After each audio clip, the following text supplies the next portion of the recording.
Hello বন্ধুরা, কেমন আছো তোমরা সবাই? আশা করি অনেক অনেক ভালোই আছো। আর তোমাদের ভালোবাসায় আমিও অনেক ভালো আছি, কারণ তোমরা আমাকে যে পরিমাণে ভালোবাসা দিয়েছো এবং সাপোর্ট দিয়েছো তা আমি কোনোদিন ভুলতে পারবো না। তাই তোমাদেরকে মজা দেওয়ার জন্য আবারও একটি নতুন গল্প নিয়ে হাজির হলাম। গল্পটি শোনার মতো, আশা করি তোমাদের দাঁড়িয়ে যাবে এবং তোমরা হাতের কাজ করতে সবাই হেডফোন নিয়ে বসে যাও। যদি আমার গল্প শুনে মজা পাও তাহলে অবশ্যই আমার চ্যানেলটি সাবস্ক্রাইব করবে। তো চলো বন্ধুরা, আমরা কথা না বাড়িয়ে আসল গল্পে চলে যাই। আমার বউ তার শ্বশুরের অনেক সম্মান আর সেবা করত। প্রতিদিন তার মাথায় মেসেজ করে দিত, কিন্তু যখনই আমি অফিস থেকে ঘরে ফিরতাম আমার স্ত্রী বাথরুমে চলে যেত। আমার তার উপরে অনেক সন্দেহ হতো। একদিন যখন আমি অফিস থেকে তাড়াতাড়ি ঘরে চলে এলাম, যেটা দেখলাম সেটা দেখে আমার পায়ের নিচে থেকে মাটি সরে গেল। আমি আমার স্ত্রী মঞ্জুকে অনেক ভালোবাসতাম। আমি তার সব কাজ সহ্য করতাম, তার প্রত্যেকটা মনের ইচ্ছে পূরণ করতাম। কিন্তু সেই দিন তাকে দেখে আমি অবাক হয়ে রইলাম। আমি বিশ্বাসই করতে পারছিলাম না যে আমার বউ মঞ্জু এতটা ভুল কি করে করতে পারে। মঞ্জু আমার বিয়ের রাতে আমাকে কথা দিয়েছিল যে সে আমার আর আমার পরিবারের সব সময় খেয়াল রাখবে, কিন্তু আমি কি করে বুঝবো যে মঞ্জু এরকম কিছু করবে। আমার আজও মনে আছে আমার বিয়ের সেই দিন যখন মঞ্জুকে আমি নিজের ঘরে এনেছিলাম। সে আমার ঘরে লাল বিয়ের পোশাক পরে বসেছিল। মঞ্জুকে এতটা সুন্দর দেখাচ্ছিল যে আমি বিশ্বাসই করতে পারছিলাম না যে সামনে বসে থাকা এত সুন্দর বউ আমার। আমার এটা সৌভাগ্য ছিল যে মঞ্জু আমার স্ত্রী। আমি আর মঞ্জু নিজের বিয়ের রাতে নিজের ঘরে বসেছিলাম। আমি আর মঞ্জু হাজারটা কথা দিয়েছিলাম একে অপরকে, সাথে জীবনটা শুরু করেছিলাম। আমি মঞ্জুকে কথা দিয়েছিলাম যে আমি তাকে সব সময় খুশিতে রাখব, আর মঞ্জুকে বললাম যে সেও যেন আমাকে অভিযোগের সুযোগ না দেয়। আমি আমার স্ত্রীর সাথে আমার জীবনের সব কথা শেয়ার করতাম। আমি মঞ্জুকে বললাম যে আমার মায়ের ছোটবেলাতেই স্বর্গবাস হয়েছে। আমার বাবা এই জন্য বিয়ে করেনি যে দ্বিতীয় মা আসার ফলে আমার আর আমার বোনের জীবন যেন শেষ না হয়ে যায়। এই জন্য আমার বাবা সব জীবন একা পার করে দিয়েছে। আমি মঞ্জুকে বুঝিয়ে দিয়েছিলাম এবার আমার বাবার আর এই ঘরের খেয়াল তাকেই রাখতে হবে, কেননা আমার বোনের বিয়ে আমার সাথে সাথেই হয়ে গিয়েছে। আমার বিয়ের আগে আমার বাবার খেয়াল আমার বোনই রাখত। মঞ্জুর হাতের মেহেন্দির রং এখনো হালকা ও হয়নি, আর তাতেই ওকে ঘরের সমস্ত কাজ দেখতে হতো। এমনিতে তো ঘরের মধ্যে অনেক কাজের লোক ছিল, কিন্তু কাউকে তো কাজের লোকদের মাথার উপরেও থাকতে হয়। মঞ্জু বিয়ের কিছুদিন পরেই আমাদের বাড়ির সব দায়িত্ব সামলে নিয়েছিল। আমার জীবনে সে যেন কৃপা হয়ে এসেছিল। সে আমার অনেক খেয়াল রাখত। সব থেকে খুশির কথা হলো আমার বাবারও সে খেয়াল রাখত। আমার বাবা একজন বয়স্ক মানুষ ছিলেন। বাবা বেশিরভাগ সময় চার পেয়ে বিছানায় পার করে দিতেন। মঞ্জু আমার ঘরটাকে এত সুন্দর করে সামলে নিয়েছিল যেন সে সবসময় এই বাড়িতেই থাকত। যখন কিনা আমাদের বিয়ের মাত্র 2 মাসই হয়েছিল, এত কম সময়ে মঞ্জু আমাদের সবাইকে আপন করে নিয়েছিল। আমি আমার বাবার একমাত্র ছেলে ছিলাম। তার সব ব্যবসা আমি দেখতাম। বিয়ের পরে বেশি সময় বাড়িতে থাকতে পারিনি, কেননা সব কাজ আমারই দায়িত্বে ছিল। আমার কাজে আমার সাথে দেওয়ার মতো কেউ ছিল না। বাবাও অসুস্থতার কারণে কাজ থেকে ছুটি নিয়ে অনেক দিন আগেই বসে গিয়েছে। এই জন্য আমি বিয়ের পরে বেশিরভাগ সময় ঘরে থাকতে পারতাম না। বিয়ের পরে সকালবেলা অফিসে যেতাম আর বিকেলবেলা ঘরে আসতাম। আমি যখন অফিস থেকে ঘরে ফিরতাম আমার স্ত্রী মঞ্জু তখন আমার ঘরের কাজে আর বাবার সেবায় থাকত। আমার বাড়িতে কাজের লোক বাকরের অভাব ছিল না, কিন্তু সে সবসময় বলতো বাবার ক্ষেত্রে কোনো ক্ষেত্রেই বোঝাপড়া করা উচিত না। যখন আমি এই জিনিসটা দেখতাম যে মঞ্জু আমার ঘরের এত ভালোভাবে খেয়াল রাখছে, তখন আমি ভাবতাম যে আমি কত সৌভাগ্যবান যে আমি এত সুন্দর, বুদ্ধিমতী আর এত খেয়াল রাখা একজন স্ত্রী পেয়েছি। কেননা আমাদের পরিবারে আমি আমার ভাইয়ের বউদের তার স্বামীর সাথে আলাদা করে ঘর বসাতে দেখেছি, আর তারা তাদের বাবাকেও একা ছেড়ে দিয়েছে। কিন্তু মঞ্জু তো আমাদের ঘর পরিবারকে জুড়ে রেখেছিল। আমার বোন যখনই শ্বশুরবাড়িতে আসত মঞ্জু আমার বোনের ততটাই খেয়াল রাখত যতটা আমার আর বাবার রাখত। আমার বোন যখন মঞ্জুকে বাবার খেয়াল রাখতে দেখল, সে আমাকে বলল, দাদা প্রায় শ্বশুরবাড়িতে বাবার জন্য আমি চিন্তা করতাম, কিন্তু এখন যখন থেকে বৌদিকে তার খেয়াল রাখতে দেখেছি, এবার আমার আর চিন্তা নেই। আমি তো নিজেই আমার বোনের থেকে এই কথাটা শুনেই অনেক খুশি হলাম। আর আমি নিজের বোনকে বললাম, মঞ্জুর থাকতে তোকে একদম চিন্তা করতে হবে না, ও বাবার অনেক ভালোভাবে খেয়াল রাখে। আমিও মঞ্জুর অনেক খেয়াল রাখতাম। তার কোনো জিনিসের অভাব হবে না, আমি কখনো অভাব হতে দেইনি। আমি মঞ্জুকে অনেক ভালোবাসতে থাকলাম। 1 মিনিটের জন্য তাকে দূরে থাকতে দিতাম না। যখন অফিস হতো তখন বারবার তাকে ফোন করতাম। একদিন বাবার শরীর হঠাৎ অনেক খারাপ হয়ে গেল। বাবা বলল যে তার পায়ে হঠাৎ অনেক ব্যথা হতে শুরু করেছে। আর কেননা সে এখন বেশিরভাগ সময় বিছানায় পার করে, এজন্যই তার পায়ে অনেক ব্যথা শুরু হয়েছে। ডক্টর বলেছেন বাবার পায়ে ম্যাসেজ করা দরকার। তার একটু কাজ করা উচিত, যাতে তার পায়ে ভালোভাবে চলাচল হতে পারে। ডাক্তার ম্যাসেজের সাথে সাথে কিছু ওষুধ বলে দিয়েছিলেন। ডাক্তার বলেছিলেন যে ম্যাসেজ করার সময় কোনো অবহেলা যেন না থাকে। আমি বাবার ওষুধপত্র মঞ্জুকে দিলাম। তাকে বললাম আমি তো অফিস থাকি, আর তাই সে যেন বাবার সম্পূর্ণ খেয়াল রাখে। আর প্রতিদিন কোনো না কোনো কাজের লোককে বলে নিজের সামনে তার পায়েতে যেন মেসেজ করিয়ে নেয়। এই কথার উত্তরে মঞ্জু যা বলল সেটা শুনে আমি তো অবাক হয়ে গেলাম। সে বলল, তোমার বাবা আমারও তো বাবা। আমি তার দায়িত্ব কোনো কাজের লোকের উপরে কি করে ছাড়তে পারি? বরং আমি নিজেই তার পায়ে মেসেজ করে দেব। আমি তো এই কথায় অনেক খুশি হয়ে গেলাম। আমি মঞ্জুর কপালে আদর দিলাম আর বললাম, আমাকে কখনো তুমি ছেড়ে দিও না। আমি তোমাকে অনেক ভালোবাসি। এখন মঞ্জু রোজ সকালে আমার সাথেই ওঠে, আমার জলখাবারের ব্যবস্থা করে, আর আমাকে অফিস পাঠায়। মঞ্জু রোজ বাবার পায়ে আর হাতে মেসেজ করে দেয়, যাতে তার শরীরের সবকিছু সঞ্চালন ভালোভাবে হয়, আর তার পায়ে যাতে ব্যথা না হয়। আমি যখন রোজা অফিস থেকে ঘর আসি আর যখন বাবার সাথে তার ঘরে দেখা করতে যাই, তখন বাবা অনেক খুশি হয়ে আমাকে বলে যে মঞ্জু তার অনেক সেবা করে, সে তো মঞ্জুর প্রশংসা দিয়ে যেন সেতু সেতু বন্ধন করতে চায়। আমার বাবা মঞ্জুকে অনেক আশীর্বাদ করে। আমি সৌভাগ্যবান ছিলাম যে মঞ্জুর মতো বউ আমি পেয়েছি। ব্যাস, আমাদের জীবনে শুধুমাত্র একটাই অভাব ছিল যে 1 বছর হয়ে গেছিল আর আমাদের সন্তান হয়নি। যখন আমরা ডাক্তারকে দেখালাম, তখন ডাক্তার বলল আমার আর মঞ্জুর মধ্যে কোনো সমস্যা নেই। আমি চিন্তায় ছিলাম যে যদি কোনো সমস্যাই না থাকে তাহলে আমাদের সন্তান কেন হচ্ছে না। যে কোনো মেয়ে যখন দেখে যে তার মা হতে দেরি হচ্ছে তখন সে চিন্তায় পড়ে যায়। কিন্তু আমি বুঝতেই পারছিলাম না যে মঞ্জু এই ব্যাপারে কেন কোনো চিন্তা করছিল না। আমার মনে হয় মঞ্জু বেশি ধৈর্যবর্তী মেয়ে।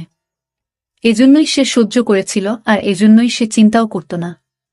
অন্যান্য বিষয়ের মতো মঞ্জুর এই কথাটাও আমাকে তার ভালোবাসায় পাগল করে তুলেছিল। মঞ্জু সুন্দরী আর বুদ্ধিমতী হবার সাথে সাথে একজন ধৈর্যশীল মেয়েও ছিল। একদিন আমার শরীর খারাপ ছিল, আমি তাই সেদিন ছুটি নিয়েছিলাম। আমি ভাবলাম জীবনে একটু রেস্ট নেওয়া দরকার। ওই দিন আমি বাড়িতেই ছিলাম। মঞ্জু ঘরের সব কাজ শেষ করে নিয়েছিল। মঞ্জু বাবার ঘরেই তাকে মেসেজ করে দিত। আমি ঘরে বসে চায়ের সাথে খবরের কাগজ পড়ছিলাম। মঞ্জু তখন আমাকে বলল, বাবার মেসেজের সময় হয়ে গেছে। আমি তাই মেসেজ করতে যাচ্ছি। আমি মঞ্জুকে বললাম যে, না, আজকের সময়টা আমার সাথে পার করো। কোনো কাজের লোককে বলে দাও বাবার মেসেজ করতে। মঞ্জু বলল সে নিজেই বাবার মালিশ করবে। আমি বললাম ঠিক আছে, তাহলে তুমি তাড়াতাড়ি এসো। আমি মঞ্জুর একটা অদ্ভুত ব্যাপার লক্ষ্য করেছিলাম। সে বাবার ঘর থেকে আসার পরে সাথে সাথে বাথরুমে চলে যেত। প্রথমে তো আমি ভাবতাম যে কখনো কখনো সে যায়, কিন্তু একবার নয় অনেকবার আমি এটা নোটিশ করেছিলাম যে মঞ্জু এরকমটাও করতে থাকে। আর বারবার সে ঘরে আসার পরে বাথরুমে চলে যায়। আমি ভাবতাম যে কেনই বা তেল দেওয়ার পরে বারবার হাত ধোবার জন্য সে বাথরুমে চলে যায়। এটা একদিনের কথা না, বরং মঞ্জু রোজই এরকম করত। আমার মনের মধ্যে একটা অদ্ভুত খেয়াল আসতে থাকল। একদিন আমার বোন এসেছিল। আমার বোন তার বাবার বাড়িতে কমই থাকত, কিন্তু এখন সে 2-3 দিনের জন্য এসেছিল। আমার বোনও মঞ্জুর এই ব্যাপারটা লক্ষ্য করেছিল যে বাবার ঘরে মেসেজ করতে গিয়ে ঘরের বাইরে আসতে না আসতেই বাথরুমে ঢুকে যায় সে। আমার সন্দেহ যেন সত্যিতে পরিবর্তন হতে শুরু করেছিল। আমার মাথার মধ্যে এই কথাটা বসে গিয়েছিল যে কিছু তো নিশ্চয়ই আছে। এই কথাটা আমার বোনও নোট করেছিল। এবার আমার এটাই জানতে বাকি ছিল যে আসলে আমার বউ মঞ্জু আমার বাবার ঘরে কি এমন করে। কেননা এটা যদি একদিনের কথা হতো তাহলে কোনো বিষয় ছিল না। আমি একদিন মঞ্জুকে ফোনে কথা বলতে শুনলাম। তার কথা বলার ধরন বলছিল যে সে তার বাড়িতে কারোর সাথে কথা বলছিল না। আমি ভাবলাম পরের বার ইচ্ছাকৃতভাবে বলবো যে আমার সাথেও কথা বলিয়ে দাও। ও এবারে ঘরে চলে এসেছে। যখন মঞ্জু ফোনে কথা বলছিল তখন আমি তাকে বললাম, মঞ্জু, আমাকেও তোমার বাড়ির লোকের সাথে কথা বলিয়ে দাও। তখন মঞ্জু হঠাৎ করে অবাক হয়ে গেল আর বলতে থাকল, মায়ের ফোন তো বিচ্ছিন্ন হয়ে গেছে। এরপরে যখন আসবে তখন কথা বলিয়ে দেব। আমার এই কথাটাতেও সন্দেহ হলো। আজকাল ওর প্রতিটা কথায় আমার সন্দেহ হয়। এবার আমি মঞ্জুর এই ফোনের বিষয়টা জানার জন্য ছিলাম। একদিন আমি ইচ্ছা করে মঞ্জুকে বলে গেলাম যে রাতে অফিস থেকে দেরি করে আসব। কিন্তু এটা আমার আগে থেকেই ভাবনা চিন্তা করা প্ল্যান ছিল, যাতে আমি কিছুটা আগে আসতে পারি, যাতে মঞ্জু জানতে না পারে আমি ঘরে এসে গেছি। আর আমি লুকিয়ে দেখব যে মঞ্জু বাবার ঘরে আসলে কি করে। আমি মঞ্জুকে বললাম যে আমি অফিস থেকে দেরি করে আসব, কিন্তু আমি সময়ের আগেই অফিস থেকে ঘরে চলে আসি। আমি আমার শোয়ার ঘরে গিয়ে দেখলাম সেখানে মঞ্জু ছিল না। আমি বুঝে গিয়েছিলাম যে মঞ্জু বাবার ঘরেই হবে। আমি আস্তে আস্তে তার ঘরের দিকে গেলাম। আমি বুঝতে পারছিলাম না যে আমি ঠিক করছি নাকি ভুল করছি। আমি আমার মনের ভিতর থেকে সন্দেহ বের করতে চাইছিলাম। আমার বাবা এত বছর বিয়ে ছাড়াই ছিল, তাই আমার সন্দেহ যে আমার স্ত্রী তার সাথে। যখন আমি লুকিয়ে বাবার ঘরে দেখতে থাকলাম, আমি যেটা দেখলাম সেটা দেখে আমি অবাক হয়ে দাঁড়িয়ে রইলাম। আমি অবাক ছিলাম যে যেমন আমি ভেবেছিলাম তেমন তো নয়। আমি লজ্জিত ছিলাম যে নিজের স্ত্রীকে কি ভেবে ফেলেছিলাম। আর আমি নিজের বাবাকেও সন্দেহ করলাম। আমি দেখলাম মঞ্জু তো বাবার মাথার ম্যাসাজ করছিল।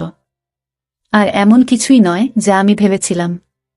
আমি এটা ভাবার আগে আমার একবার বোঝা উচিত ছিল যে মঞ্জু একজন বিবাহিত মহিলা আর সে ঘরের কাজ করায় ব্যস্ত থাকে। আমি যতটা খুশি ছিলাম এই জন্য যে আমার সন্দেহ ভুল বেরিয়েছে, ততটাই আমার নিজের উপরে আফসোস ছিল। আমি নিজের বাবা আর নিজের স্ত্রীর উপরে কি করে সন্দেহ করতে পারি। আমি নিজের চিন্তার জন্য লজ্জিত হয়ে যখন নিজের ঘরে বসেছিলাম, তখনই মঞ্জু ঘরে চলে আসলো। মঞ্জু আমাকে জিজ্ঞাসা করল, তুমি চলে এসেছ? তখন আমি বললাম, হ্যাঁ, আমার আসার কথা তো ছিল দেরি করে, কিন্তু আমার শরীরটা ভালো নেই, সেজন্য তাড়াতাড়ি চলে এসেছি। এই কথা সে যে জবাব দিল সেটা শুনে আমি চিন্তায় পড়ে গেলাম। মঞ্জু বলল যে সে জানত আমি অফিস থেকে তাড়াতাড়ি চলে আসব, কেননা সে অফিসে ফোন করেছিল। সেখান থেকেই জানতে পারে যে আমি বেরিয়ে পড়েছি। এবার তো আমার মাথার মধ্যে আবার ঘুরতে থাকলো যে কি জানি আজ মঞ্জু আর আমার বাবা কিছু করে থাকতে পারে, কেননা মঞ্জু তো জানত যে আমি ঘরে আসছি। আমি আজ যেটা দেখলাম সেটা ভুল বলে মনে হচ্ছিল। আমার মনে হচ্ছিল এখনো আমাকে সত্যিটা লুকানো হচ্ছে। আমি এবার সিদ্ধান্ত নিয়েছিলাম যে এই ব্যাপারটার পিছনের সত্যিটা আমি জেনেই ছাড়ব, যে মঞ্জু আর বাবা ঘরে কি এমন করে আর আমার থেকে লোকায়। আমার মনটা আর মাথাটা তো এবার চিন্তায় অস্থির হয়ে যাচ্ছিল। এইবার তো আমি চাইছিলাম যেভাবেই হোক সত্যিটা আমাকে জানতেই হবে। আমি ঠিক করে নিয়েছিলাম যে সত্যিটা থেকে আমি এবার জেনেই ছাড়ব, যাতে অন্তত পক্ষে আমার মনটা শান্তি পায়। একদিন আমি মঞ্জুকে বলিনি আর তাড়াতাড়ি অফিস থেকে বাড়ি চলে এসেছি। যখন আমি ঘরে এলাম তখন মঞ্জু ঘরে ছিল না। আমি কাজের লোককে জিজ্ঞেস করলাম, সে বলল যে সে বাবার ঘরে আছে। আর আমি এই সুযোগটারই অপেক্ষা করছিলাম, যে যেই মঞ্জু মেসেজের জন্য বাবার কাছে যাবে আমিও দেখব যে সত্যিকারের কি হয় সেখানে। আমি নিজের বাবার ঘরের দিকে পা বাড়ালাম। আমি বাবার ঘরের দিকে যাচ্ছিলাম এটা ভেবে যে আমার মাথায় যে সন্দেহ আছে সেটা সত্যি না হয়ে যায়। আমি বাবার ঘরের দিকে গেলাম। আমি যা দেখলাম সেটা দেখে আমার পায়ের তলা থেকে মাটি সরে গেল। আমি ভাবতেও পারিনি যে মঞ্জু এমন করতে পারে। যে মেয়েটাকে আমি এত ভালোবাসতাম, যার মাথায় নিজের ভালোবাসার মুকুট পরালাম, সে আমাকে এভাবে ধোঁকা দিল। আমার এমন মনে হচ্ছিল যেন আমি আর দাঁড়িয়ে থাকার শক্তি পাচ্ছি না। আমি দেখলাম বাবার ঘরে মঞ্জু আর একটা ছেলে দাঁড়িয়েছিল। আর মঞ্জু আমার বাবাকে দিয়ে কোনো কাগজে সাইন করাচ্ছিল। আমি তো এখানে নিজের সন্দেহ দূর করতে এসেছিলাম, কিন্তু এখানে এসে তো আমি চিন্তার মধ্যে ফেঁসে গেলাম। আমি তো বুঝতেই পারছিলাম না যে হচ্ছেটা কি। মঞ্জু কি করছে আর তার পাশে দাঁড়িয়ে থাকা ছেলেটা কে? শুধুমাত্র আমি এটাই দেখছিলাম যে আমার বাবা জ্ঞান হারিয়ে থাকা অবস্থায় কাগজে সাইন করছিল। আমি এই ব্যাপারটার পরোয়া করিনি, শুধুমাত্র ভয় এইটুকু ছিল যে এমন কিছু না ঘটে যার জন্য আমাকে ওর থেকে দূরে যেতে হয়। কেননা আমি ওকে অনেক ভালোবাসি, আমি ওর থেকে দূরে যেতে চাইতাম না। যে ব্যাপারটার ভয় ছিল সেটাই হলো। আমি মঞ্জুকে কিছু বলতে শুনলাম, যেটা আমাকে অর্ধেকটা শেষ করে দিয়েছে। মঞ্জু আর ওই ছেলেটি এই ব্যাপারটা জানত না যে আমি দাঁড়িয়ে আছি সেখানে। মঞ্জু ওই ছেলেটিকে বলল, তাড়াতাড়ি এই বয়স্ক লোকটার থেকে সাইন নিয়ে নাও, আমি নিজের জিনিসপত্র বেঁধে নিয়েছি। আমার স্বামী আসার আগেই আমাকে এখান থেকে বেরোতে হবে। আমি এখনো বুঝতে পারছি না যে আমার ঘরে এসব কি হচ্ছে। আমার মাথা শেষ হয়ে যাওয়ার আগেই আমি দৌড়ে গিয়ে মঞ্জুর শরীরে হাত দিলাম, আর তার হাত দুইটা ধরে নাড়িয়ে তাকে বললাম যে, মঞ্জু তুমি এটা কি করছো? আমি মঞ্জুকে জিজ্ঞেস করলাম, তুমি কি আমাকে ধোঁকা দিচ্ছ? মঞ্জু অদ্ভুতভাবে তাকিয়ে আমাকে জিজ্ঞেস করল, অফিস থেকে তুমি এত তাড়াতাড়ি কি করে চলে এলে? আমি মঞ্জুকে জিজ্ঞেস করলাম, আমি যা জিজ্ঞেস করছি তার উত্তর দাও। মঞ্জু আমার কথায় চুপ করেছিল। আমি মঞ্জুকে ছেড়ে ওই ছেলেটার পোশাকটা ধরলাম। মঞ্জু আমাকে বারবার বলতে থাকল যে ওকে ছেড়ে দাও। আমি ছেলেটিকে পুলিশের হুমকি দিতে থাকলাম আর বললাম যে, সত্যি বলো এখানে কি করতে এসেছ, না হলে পুলিশকে ধরিয়ে দেব তোমার। আমার এই কথায় ছেলেটা ভয়ে বলতে থাকল যে সে মঞ্জুকে ভালোবাসে, আর তারা দুইজন বিয়ের আগে থেকে একে অপরকে ভালোবাসত। মঞ্জুর পরিবার তার বিয়ে ওই ছেলেটির পরিবর্তে আমার সাথে দিয়ে দেন। যখন মঞ্জু জানতে পারল যে তার বিয়ে একটা বড়লোক বাড়ির ছেলের সাথে হতে যাচ্ছে, মঞ্জু তার প্রেমিকের সাথে মিলে একটা প্ল্যান বানালো যে বিয়ের পরে আমার সব সম্পত্তি আর টাকা পয়সা ঘর থেকে নিয়ে তারা পালিয়ে যাবে। কেননা তার ভালোবাসার মানুষটি অনেক গরিব ছিল। সে আমাকে বিয়ে করে আমার সম্পত্তি লুটপাট করতে চেয়েছিল, আর এটাই ওর প্ল্যান ছিল। যার জন্য মঞ্জু আমাকে ধোঁকা দিল। সে একটা কথাতেই মঞ্জুর সব রহস্য খুলে দিল। এবার আমি বুঝতে পারলাম যে মঞ্জু আমার বাবার ঘরে কেন যেতে চাইত। সে জানত যে আমার সব সম্পত্তি আমার বাবার নামে আছে। সে বাবার কাছে এই জন্য থাকত যাতে সে সুযোগ পেয়ে তাকে জ্ঞান হারিয়ে তার সব সম্পত্তি আর কাগজে সই করাতে পারে। এবার আমি বুঝলাম যে মঞ্জুর কেন কোনো সন্তান হচ্ছিল না, আর কেন তার এই বিষয়ে কোনো চিন্তা ছিল না। মঞ্জু চাইত নিজের ভালোবাসার মানুষের সাথে পালিয়ে যায়, আর যেন তার সাথেই জীবন পার করে। মঞ্জু সম্পত্তি আর নিজের ভালোবাসার মানুষের জন্য নিজের সুন্দর সংসারকে খারাপ করে নিল। এবার আমি বুঝলাম যে মঞ্জু কার সাথে ফোনে কথা বলতো। আমিই বোকা ছিলাম যে তাকে এত বিশ্বাস করেছিলাম। মঞ্জু সেই দিন বাবাকে জ্ঞান হারানোর ওষুধ খাইয়েছিল, যার জন্য সে জ্ঞান হারিয়ে গিয়েছিল। যদি আমি সঠিক সময়ে না আসতাম, তাহলে মঞ্জু না শুধু আমাকে ধোঁকা দিত, বরং আমার সব সম্পত্তি সে নিয়ে পালিয়ে যেত। আমি পুলিশকে ফোন করলাম।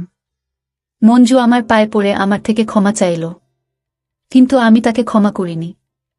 সে আমার বিশ্বাস ভেঙেছিল, সে আমাকে শেষ করে দিয়েছিল। আমি মঞ্জুকে মন থেকে ভালোবেসেছিলাম, আর সে একটা দুদিনের ছেলের জন্য আমাকে ঠকালো। ওই ছেলেটার জন্য যাকে কিনা একটুখানি ধুমকি দিতেই সে মঞ্জুর সব রহস্য খুলে দিল। এখন হয়তো মঞ্জু বুঝতে পেরেছে যে সে অন্যায় করেছে, কিন্তু এখন কি লাভ? এখন সময় চলে গেছে। মঞ্জু শুধু টাকার লোভে আমার সাথে প্রতারণা করেছে। সে একবারও ভাবেনি যে আমি তাকে এত ভালোবাসি। আমি তার প্রতিটি ইচ্ছা পূরণ করেছি, তবুও সে আমার সাথে এমন করেছে। মঞ্জু জেলে তার কর্মের জন্য শাস্তি ভোগ করছিল। মঞ্জুর বিশ্বাসঘাতকতার পরে আমি কোনো মেয়েকে বিশ্বাস করা বন্ধ করে দিয়েছিলাম। তখন আমার বোন বুঝিয়ে বলল, এই প্রতারক মেয়ের জন্য তুমি তোমার জীবন নষ্ট করো না। তুমি এখনো ছোট আছো, তোমার ভবিষ্যৎ জীবনের জন্য একজন মেয়ে খুঁজে বিয়ে করো। মঞ্জু চলে যাওয়ার পর আমি ডিপ্রেশনে চলে গিয়েছিলাম। আমার বোন এবং আমার বাবা আমাকে বুঝিয়ে বলল, এরপর আমিও আর মঞ্জুর চলে যাওয়ার কোনো টেনশন না নিয়ে অনেক ভালো একটা মেয়েকে বিয়ে করেছি। এখন আমাদের একটি ছেলে আছে। আমি আমার জীবনে অনেক সুখী। সব মানুষ এক নয়। জেল থেকে ছাড়া পেয়ে মঞ্জু অনেকবার আমার সাথে কথা বলার চেষ্টা করেছিল, কিন্তু আমি সেই প্রতারক মহিলার ছায়াও দেখতে চাই না। বন্ধুরা, আজকের ভিডিওটা এখানেই শেষ করলাম। অনেক কষ্ট করে ভিডিওটি আপনাদের জন্য বানিয়েছি। যদি ভিডিওটি আপনাদের ভালো লেগে থাকে তাহলে একটা লাইক করবেন এবং চ্যানেলটি অবশ্যই সাবস্ক্রাইব করবেন। এই আশা ব্যক্ত রেখে আপনাদের কাছ থেকে বিদায় নিচ্ছি আমি। দেখা হবে আগামীকালের নতুন কোনো ভিডিওতে। সে পর্যন্ত সবাই ভালো থাকুন, সুস্থ থাকুন। ধন্যবাদ।